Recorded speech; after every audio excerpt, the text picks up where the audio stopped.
शिष्य की मानसिकता। गुरु के प्रति शिष्य का आचरण कैसा होना चाहिए? जैसे जैसे शिष्य का गुरु के साथ संबंध गहरा होता जाता है, शिष्य की सोच भी बदलती जाती है। श्री कृष्ण के प्रति अर्जुन के आचरण में धीरे धीरे परिवर्तन आना इस बात का उदाहरण है। आरंभ में अर्जुन को श्री कृष्ण के असली स्वरूप के बारे में पूरा विश्वास नहीं था। वह उन्हें परमात्मा का साकार रूप मानने के बजाय एक आदरणीय मित्र मानता था।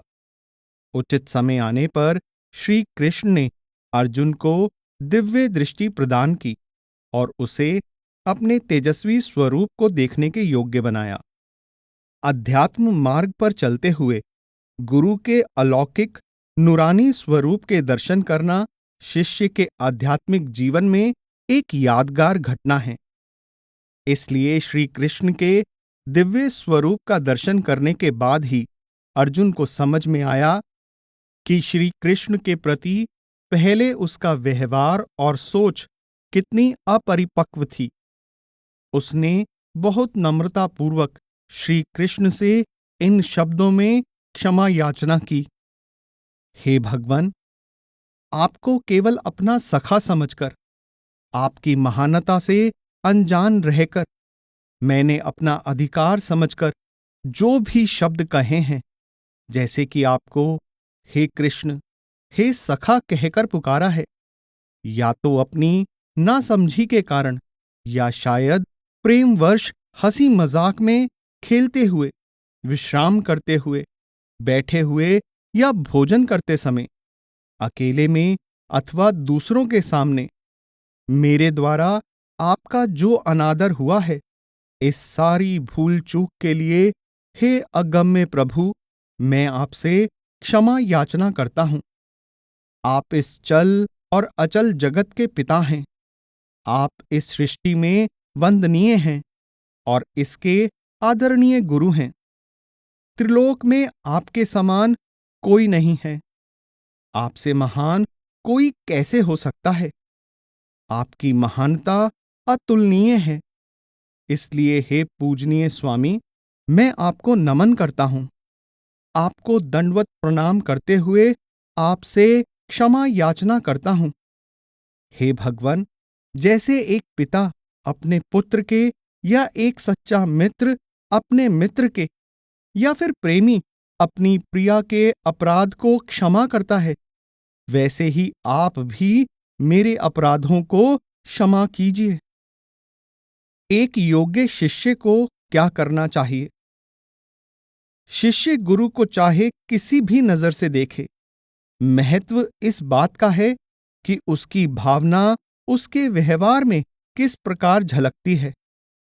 हिंदुओं के धर्म ग्रंथों और संत महात्माओं द्वारा लिखी गई पुस्तकों के अनुसार एक योग्य शिष्य में गुरु के प्रति श्रद्धा भाव होता है।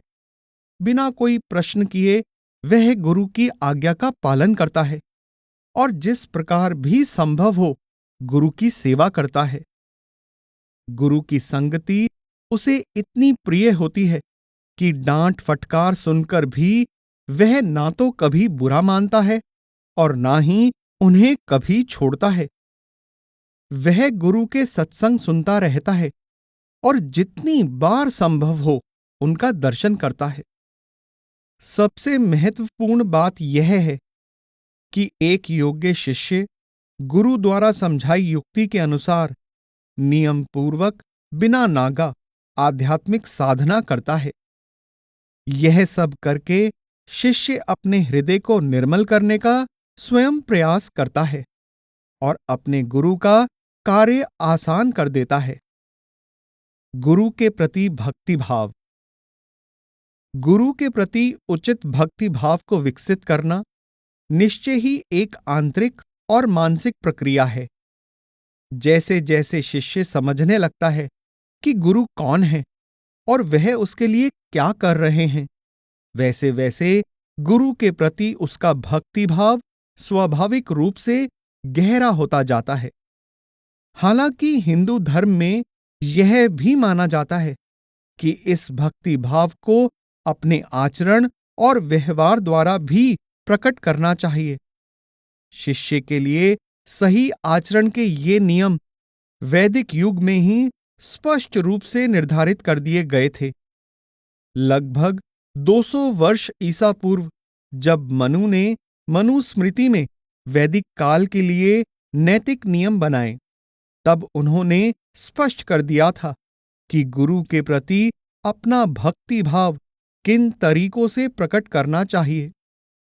उदाहरण के लिए, उसे तन, मन, वाणी, बुद्धि और इंद्रियों को वश में करके हाथ जोड़कर खड़े रहकर अपने गुरु के मुखमंडल का दर्शन करते रहना चाहिए। भक्तिपूर्ण आचरण के ये प्राचीन तरीके हिंदू संस्कृति का खास हिस्सा रहे हैं। 2000 वर्ष बाद महात्मा चरणदास अपने एक पद में गुरु के प्रति शिष्य के आचरण का वर्णन करते हैं कि किस तरह शिष्य का शीश झुकाना उसके हृदय के गहरे भक्ति भाव को प्रकट करता है। गुरु के आगे राखै माथा, कहे पाप दुख मेटो नाथा, मैं आधीन तुम्हारो दासा, देहु आपने चरणन बासा। यह तन मन लै भेंट चढ़ायो, अपनी इच्छा कुछ न रहायो। जो चाहे सो तुम ही करो, या भांडे में जो कुछ भरो। गुरु की आज्ञा का पालन। यदि शिष्य गुरु की आज्ञा का पालन नहीं करता, तो गुरु के प्रति उसकी सारी भक्ति व्यर्थ है। गुरु गीता में सही और भक्तिपूर्ण आचरण के बारे में सुझाव दिया गया है, परंतु साथ ही इस बात पर भी बल दिया गया है कि शिष्य को गुरु की आज्ञा में रहना चाहिए और किसी भी हालत में उनकी आज्ञा का उल्लंघन नहीं करना चाहिए। गुरु द्वारा सौंपे गए कर्तव्य का पालन करने में कभी भी चूकना नहीं चाहिए और गुरु से पूछे बिना कुछ नहीं करना चाहिए। गुरु के आगे शीश झुकाए बिना कभी भी उठना नहीं चाहिए।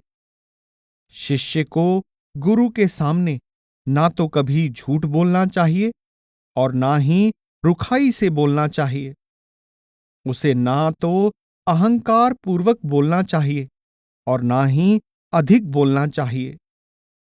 उसे कभी भी गुरु के सामने अधिकारपूर्ण लहजे में बात नहीं करनी चाहिए। उसे तो केवल गुरु की आज्ञा का पालन करना चाहिए।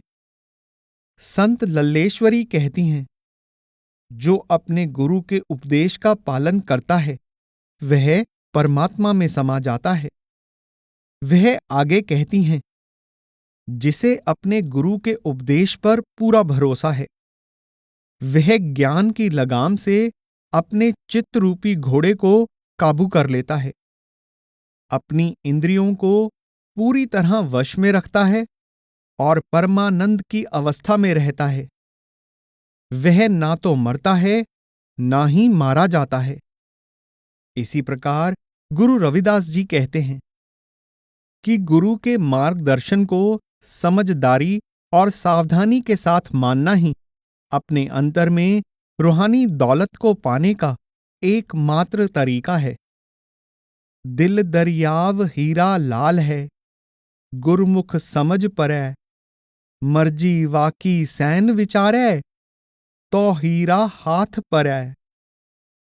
हो सकता है कि कभी कभी शिष्य को गुरु के निर्देश विचित्र और आश्चर्यजनक लगें और परमार्थ के बारे में उसकी पहले से बनी धारणाओं से मेल ना खाते हों।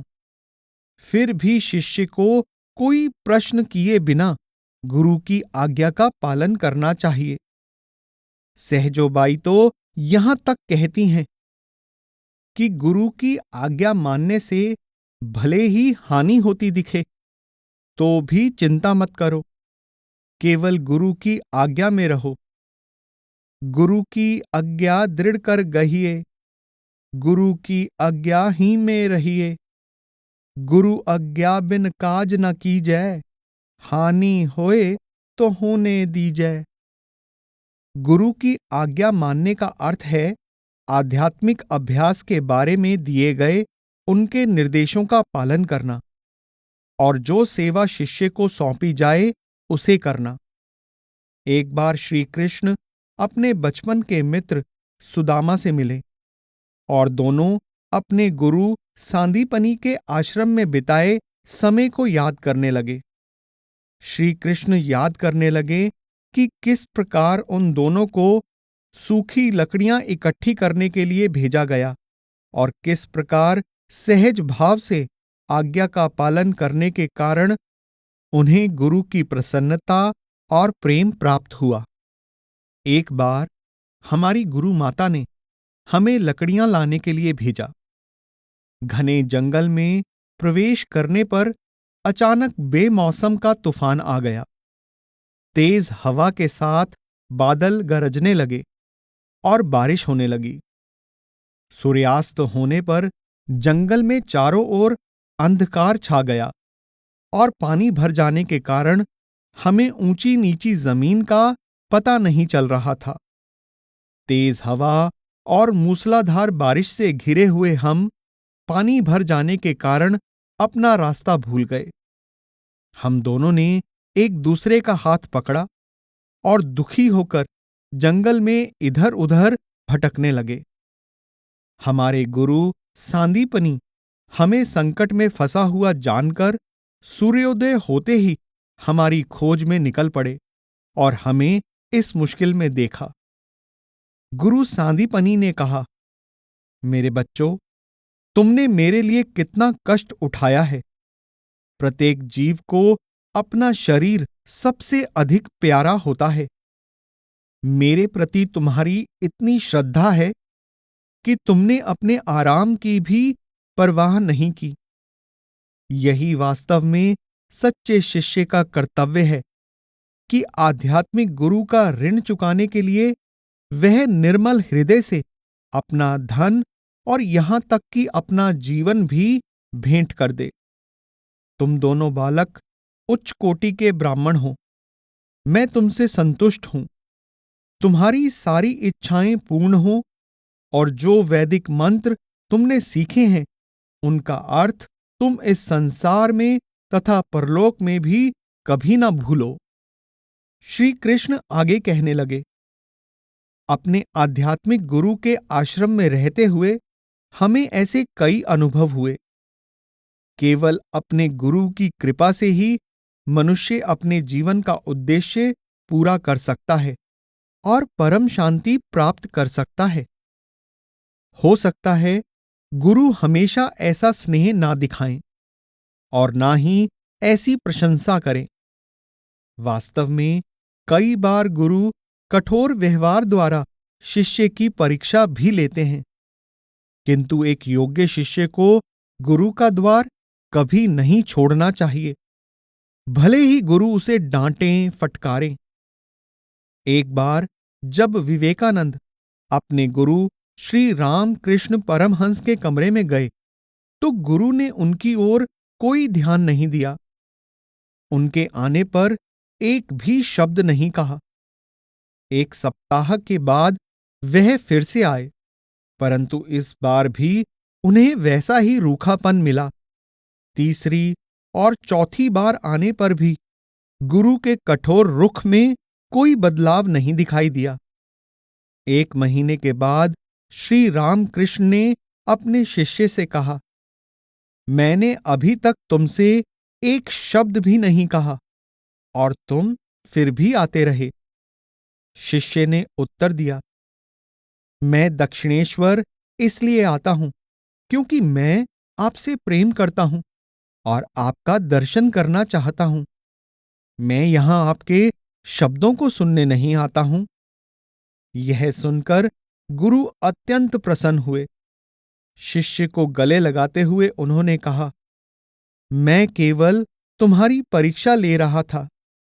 मैं देखना चाहता था कि मेरी बाहरी उपेक्षा के कारण क्या तुम यहां आना बंद कर दोगे। केवल तुम्हारे जैसा दृढ़ आत्मबल वाला व्यक्ति ही मेरी इतनी उपेक्षा सहन कर सकता है। कोई और होता तो बहुत पहले ही मुझे छोड़ चुका होता। जैसा कि संत चरणदास कहते हैं, यह आपा तुमकू दिया, जित चाहो तित राख, चरणदास द्वारे परो, भावें झिड़को लाख। गुरु की संगति की महिमा। गुरु गीता में गुरु की संगति को बहुत महत्वपूर्ण बताया गया है। इसलिए अन्य लोगों से मेलजोल छोड़कर और विभिन्न धर्म ग्रंथों के मतभेदों पर ध्यान न देकर मनुष्य को गुरु की संगति में रहने का पूरा प्रयास करना चाहिए और केवल उन्हीं पर निर्भर रहना चाहिए। एक नाथ ईश्वरन कहते हैं, जब हमारे सामने कोई कठिनाई आती है तो हम अपने गुरु के पास जाते हैं। हमें कुछ कहने की भी आवश्यकता नहीं होती, केवल उनका दर्शन करके प्रेरणा प्राप्त करना ही काफी होता है। संत सहजोबाई भी कहती हैं कि गुरु की संगति का शिष्यों पर गहरा प्रभाव पड़ता है। उनकी संगति में रहने और उनके सत्संग सुनने से शंकाएं मिट जाती हैं, बुरे विचार दूर हो जाते हैं, पापों का नाश हो जाता है, दुख मिट जाता है, परम आनंद प्राप्त होता है और धीरे धीरे लेकिन निश्चित रूप से शिष्य की काया ही पलट जाती है।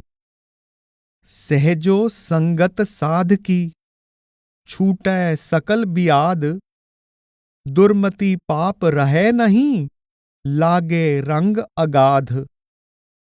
संत रज्जब की कहानी इस बात पर प्रकाश डालती है कि संतों का केवल एक सत्संग सुनना भी बहुत महत्वपूर्ण होता है।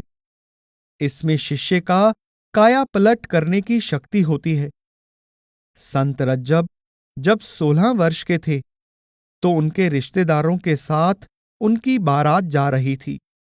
रास्ते में वह एक आश्रम के पास से गुजरे जहां संत दादू रहते थे। रज्जब ने संत दादू का दर्शन करने की इच्छा प्रकट की, इसलिए सारे बारातियों ने आश्रम में प्रवेश किया। संत दादू उस समय ध्यान मग्न थे, इसलिए वे लोग उनका अभिनंदन करके वहां से चले गए।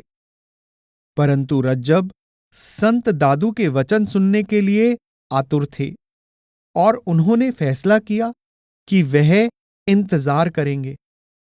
जब संत दादू ने अपनी आंखें खोली तो उन्होंने रज्जब से कहा, यह मनुष्य देह रूपी सुंदर चोला तुम्हें इसलिए दिया गया था कि तुम परमात्मा के दूल्हे बन सको। यह सुनकर रज्जब ने निश्चय कर लिया कि वह विवाह नहीं करेंगे और आश्रम में रहकर ही परमार्थ के मार्ग पर चलेंगे। कहा जाता है कि इसके बाद वह जीवन भर दूल्हे के उसी भेष में रहे जिसमें वह वहां आए थे और पूरी लगन से अपने गुरु दादू साहिब की सेवा में लगे रहे। दृढ़ता से आध्यात्मिक अभ्यास करना। दर्शन, सत्संग, गुरु की संगति तथा अध्यात्म से जुड़े बाकी सभी कार्य आध्यात्मिक अभ्यास की नींव तैयार करते हैं और अभ्यास में सहायक होते हैं। परंतु शिष्य का आध्यात्मिक साधना में निरंतर प्रयत्न करते रहना ही वह प्रमुख माध्यम है जिसके द्वारा सद्गुरु की दया उस तक पहुंचती है। इसलिए एक योग्य शिष्य को चाहिए कि वह अपने दैनिक अंतर्मुख अभ्यास में ढील ना दे। इस संबंध में भगवत गीता में कहा गया है, जो निरंतर मेरी भक्ति में लगे हुए हैं और प्रेम भाव से मेरा ध्यान करते हैं, मैं उन्हें वह आध्यात्मिक ज्ञान देता हूं जिसके द्वारा वह मुझे प्राप्त कर लेते हैं। केवल उन पर कृपा बरसाने के लिए मैं अपने निज स्वरूप में उनके अंतर में निवास करता हूं और आध्यात्मिक ज्ञान के प्रकाशमय दीपक से अज्ञानता द्वारा उत्पन्न अंधकार का नाश करता हूं। अध्यात्म मार्ग के साधक के लिए यह आवश्यक है कि वह अपनी अंतर्मुख साधना में कड़ी मेहनत करे। कड़ी मेहनत और पूरी लगन से अंतर्मुख साधना करते रहने से ही शिष्य अपने लक्ष्य तक पहुंचने में सफल होता है। जैसा कि शिवानंद जी कहते हैं, यह नहीं हो सकता कि आपके गुरु कोई चमत्कार करे और आपको आत्मज्ञान प्राप्त हो जाए। भगवान कृष्ण ने भी अर्जुन को अनासक्त रहने और अंतर्मुख साधना में लगे रहने के लिए कहा था। उन्होंने अर्जुन से यह नहीं कहा, मैं तुम्हें अभी मुक्ति प्रदान कर दूंगा। इसलिए यह गलत धारणा त्याग दो कि आपके गुरु आपको मुक्ति देंगे। प्रयास करो, निर्मल बनो, अंतर्मुख साधना करो और आत्मज्ञान प्राप्त करो। गुरु की दया बहुत आवश्यक है। इसका अर्थ यह नहीं है कि शिष्य खुद कुछ भी ना करे। उसे आध्यात्मिक अभ्यास अवश्य करना चाहिए। संपूर्ण कार्य शिष्य को ही करना होगा। भूखे व्यक्ति को स्वयं ही भोजन करना पड़ता है। इसमें कोई संदेह नहीं कि सतगुरु की कृपा से सब कुछ संभव है, परंतु उनकी कृपा कैसे प्राप्त की जा सकती है? सतगुरु को प्रसन्न करके उनकी कृपा प्राप्त की जा सकती है। और गुरु शिष्य से तभी प्रसन्न होते हैं जब शिष्य बिना कोई प्रश्न किए उनके आध्यात्मिक निर्देशों का पालन करता है। अतः गुरु के आध्यात्मिक निर्देशों का ध्यानपूर्वक पालन करो। उनके निर्देशों के अनुसार कार्य करो। तभी आप उनकी कृपा के योग्य बन सकते हैं और केवल तभी उनकी कृपा से सब कुछ संभव हो सकता है। जब कोई शिष्य प्रयत्न करता है तब उसे अपने गुरु की दया का अनुभव होने लगता है और वह समझ जाता है कि गुरु ही असल में करता है। संत लल्लेश्वरी कहती हैं, मैंने अपने मन को पावन अक्षर ओम के जाप में मग्न कर दिया और फिर मैं समझी कि वह स्वयं ही जाप कर रहे थे और स्वयं ही उसे सुन रहे थे। प्रेम भाव को बढ़ाना। भक्ति काल के संतों ने शिष्य के लिए अपने गुरु के प्रति प्रेम बढ़ाने के महत्व पर विशेष रूप से बल दिया है।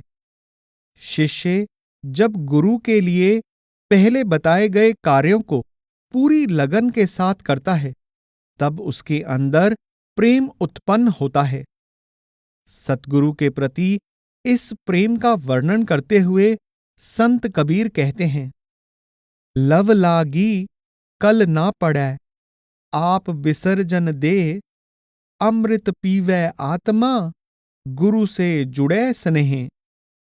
अर्थात जिसको प्रेम रूपी तीर लग जाता है, उसे अपने आप की और अपने शरीर की सुध नहीं रहती। वह गुरु के प्रेम में बंध जाता है और उसकी आत्मा आनंद रूपी अमृत पीती है।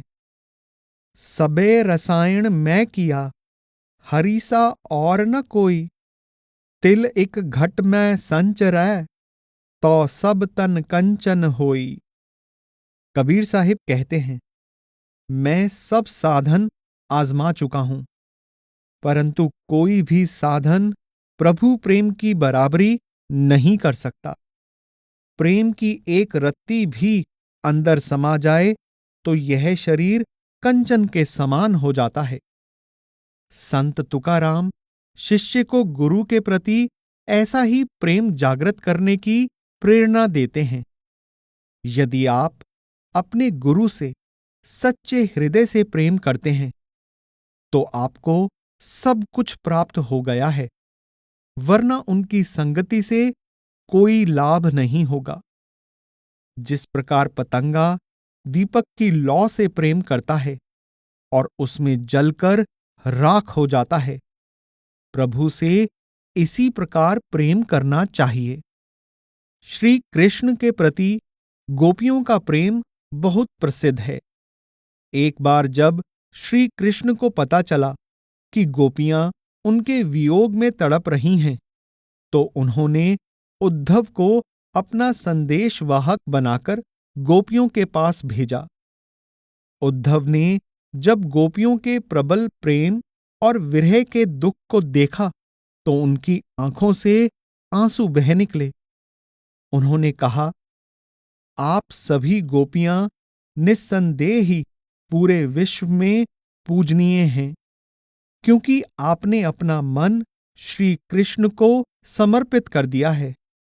यह आपका सौभाग्य है कि आपने प्रभु के प्रति निर्मल भक्ति भाव का एक अनूठा आदर्श स्थापित किया है।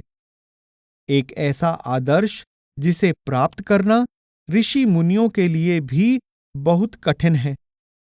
हे भाग्यशाली गोपियों, आपने उस परम प्रभु को सच्चा प्रेम करने का पूर्ण अधिकार प्राप्त कर लिया है। श्री कृष्ण के विरह में आपने उनके प्रति अपने प्रेम को प्रकट करके वास्तव में मुझ पर बहुत दया की है। श्री कृष्ण ने आपके लिए यह संदेश भेजा है, वास्तव में तुम्हारा मुझसे कभी वियोग हुआ ही नहीं, क्योंकि मैं संपूर्ण सृष्टि की आत्मा हूं। परंतु मैं तुम्हारी आंखों का तारा तुमसे दूर क्यों रहा, इसका कारण यह है कि मैं चाहता था कि तुम और अधिक एकाग्रता से मेरा ध्यान करो और इस प्रकार अपने चित्त को मेरे और निकट ले आओ। श्री रामचरितमानस में तुलसीदास जी ने प्रभु राम के प्रति उनके भक्त सुतीक्ष्ण के गहन प्रेम का वर्णन किया है। प्रभु राम के प्रति सुतीक्ष्ण का प्रेम उसके हर विचार और कर्म से झलकता था और वह सपने में भी किसी अन्य देवता पर भरोसा नहीं कर सकता था। जब सुतीक्ष्ण ने सुना कि प्रभु राम मनुष्य रूप में वन में पधार रहे हैं, तो वह वन में इधर उधर दौड़ने लगा। उसे मालूम ही नहीं था कि वह कहां जा रहा है। उसे अपनी सुध बुध ही नहीं रही। कभी वह आगे कदम बढ़ाता और कभी पीछे, कभी नाचने लगता और कभी प्रभु राम का गुणगान करने लगता। इस बीच प्रभु राम वहां पहुंच गए और पेड़ की ओट में खड़े होकर अपने भक्त को प्रेम की मस्ती में झूमते हुए देखते रहे।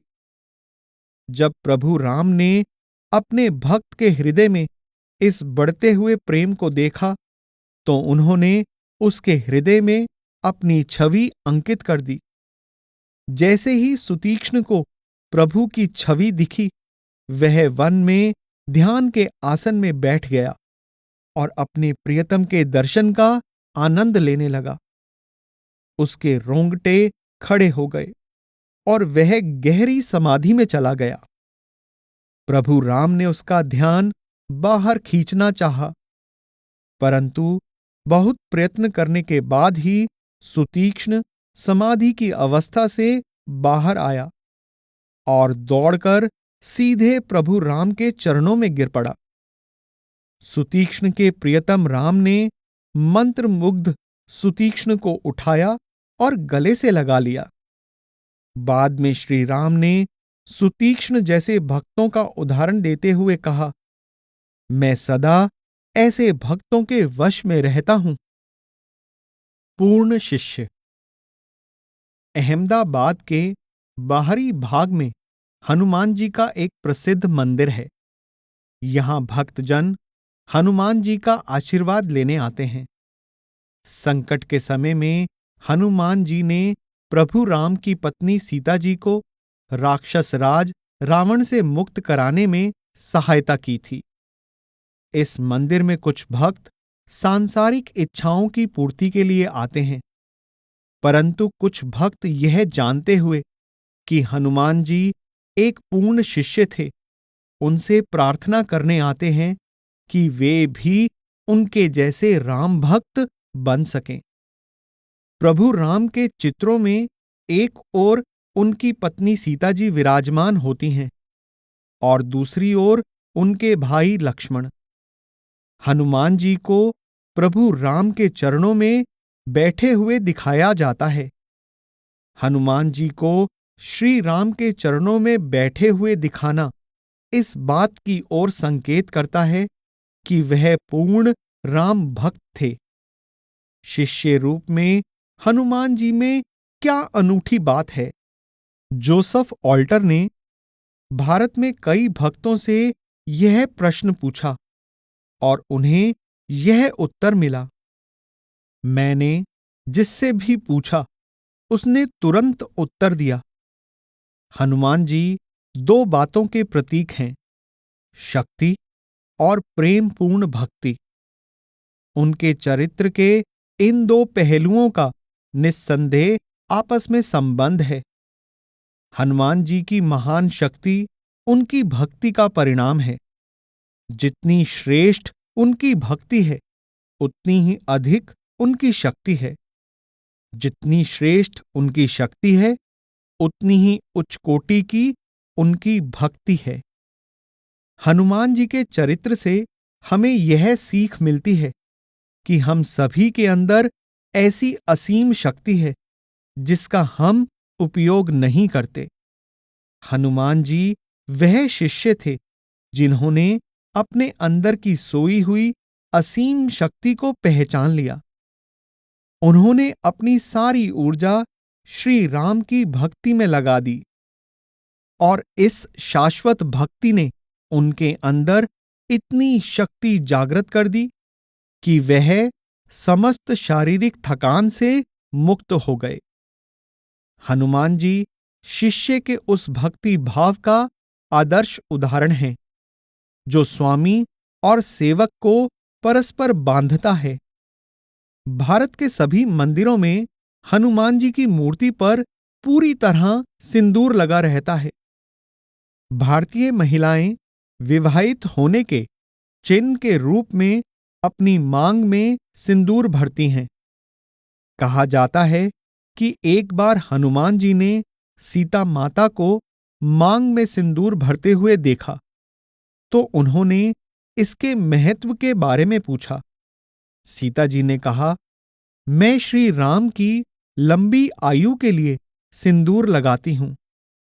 हनुमान जी ने अपने मन में सोचा, यदि सीता माता के थोड़ा सा सिंदूर लगाने से प्रभु राम की आयु बढ़ सकती है, तो यदि मैं अपने पूरे शरीर पर सिंदूर लगा लूं, तो प्रभु राम की आयु कितनी अधिक बढ़ जाएगी। यही सोचकर उन्होंने अपने पूरे शरीर पर सिंदूर लगा लिया और इस बात की परवाह नहीं की कि लोग उन्हें ताने देंगे या उनकी हंसी उड़ाएंगे। रामायण में हनुमान जी की भक्ति का एक और प्रसंग दिया गया है, जो इस प्रकार है।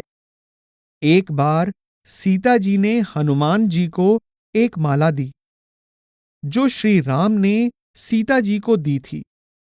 माला को ध्यान से देखने पर हनुमान जी को पता चला कि उस पर कहीं भी श्री राम का नाम अंकित नहीं है।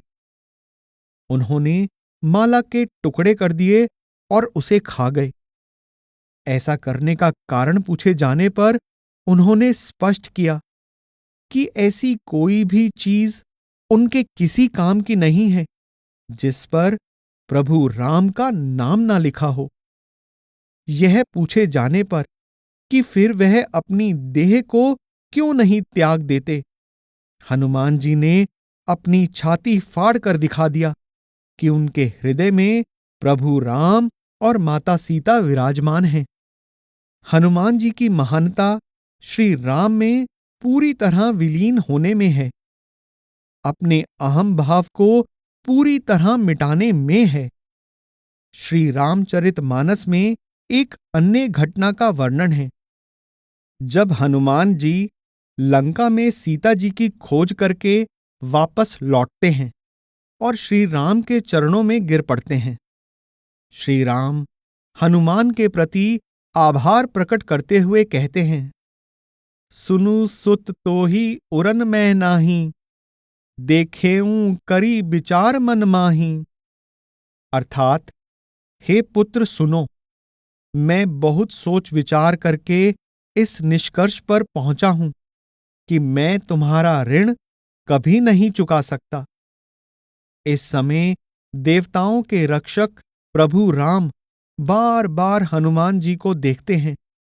उनके नेत्रों में आंसू भर आते हैं और शरीर पुलकित हो जाता है। पुनि पुनि कपिहि चित्व सुर त्राता, लोचन नीर पुलक अति गाता। तुलसीदास जी कहते हैं, सुनी प्रभु वचन बिलोक की, मुखगात हर्षी हनुमंत। चरण परेऊ प्रेमाकुल त्राहि त्राहि भगवंत। बार बार प्रभु चही उठावा, प्रेम मगन तेहि उठब न भावा। प्रभु के वचन सुनकर और उनके प्रसन्न मुख तथा शरीर को देखकर हनुमान जी हर्षित हो गए। वह प्रेम में व्याकुल होकर, हे भगवन मेरी रक्षा करो, रक्षा करो कहते हुए प्रभु राम के चरणों में गिर पड़े। प्रभु उनको बार बार उठाना चाहते हैं, परंतु प्रेम में डूबे हुए हनुमान जी चरणों से उठना ही नहीं चाहते। एक बार जब प्रभु राम ने हनुमान जी से पूछा, तुम कौन हो? तब हनुमान जी ने उत्तर दिया, शारीरिक दृष्टि से मैं आपका सेवक हूं, आत्मिक रूप से मैं आपका अंश हूं। पूर्ण सत्य यह है कि मैं और आप एक हैं, ऐसा मेरा दृढ़ विश्वास है। हनुमान जी के इस निस्वार्थ प्रेम के बदले में श्री राम उनसे प्रेम कैसे न करते। नारद मुनि भी श्री राम के भक्त थे। उन्होंने हनुमान जी की भक्ति और लगन के बारे में सुन रखा था। एक दिन उन्होंने प्रभु राम से पूछा कि क्या उनके पास कोई बही खाता है जिसमें उनके सबसे श्रेष्ठ भक्तों के नाम लिखे हैं।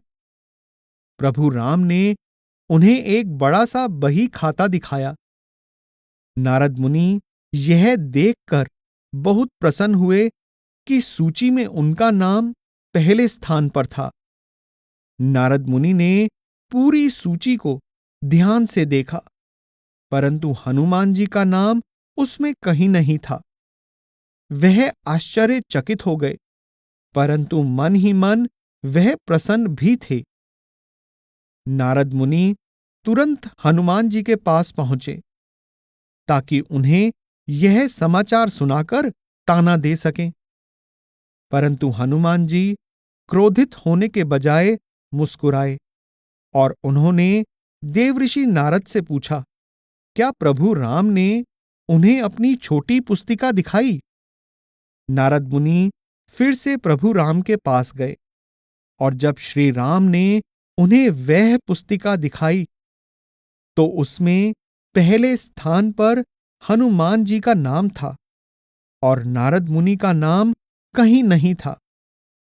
हैरान होकर नारद मुनि ने जब प्रभु राम से इसका कारण जानना चाहा तो उन्होंने स्पष्ट किया कि बड़े बही खाते में उन श्रेष्ठ भक्तों के नाम हैं जो उन्हें याद करते हैं, परंतु छोटी पुस्तिका में कुछ चुने हुए भक्तों के नाम हैं जिन्हें श्री राम याद करते हैं। शायद इसी कारण तुलसीदास जी ने भावुक होकर यह कहा, मोरे मन प्रभु अस विश्वासा, राम ते अधिक राम कर दासा। अर्थात, हे प्रभु, मेरे हृदय में यह दृढ़ विश्वास है कि राम से बढ़कर राम का दास है। उपसंहार। हिंदू परंपरा गुरु की महानता के वर्णन से भरपूर है। अनेक युगों से लेकर वर्तमान समय तक धर्म ग्रंथों, महाकाव्यों, कविताओं और संतों की वाणी में गुरु की महिमा गूंज रही है।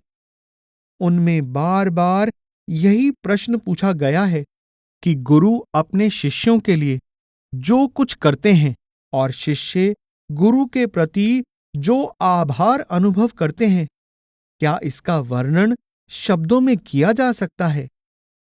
हिंदू परंपरा के महान गुरु स्वयं भी शिष्य रहे हैं, इसलिए उनकी अपनी रचनाओं में गुरु की महिमा का सर्वोत्तम वर्णन मिलता है। संत कबीर कहते हैं, सब धरती कागद करूं, लेखन सब बन राय, सात समुंद की मसी करूं, गुरु गुण लिखा न जाए। अर्थात चाहे सारी धरती को कागज बना लूं, सारे जंगलों की लकड़ियों को कलम बना लूं और सात समुद्रों के जल को स्याही बना लूं, फिर भी गुरु के गुणों का वर्णन नहीं किया जा सकता।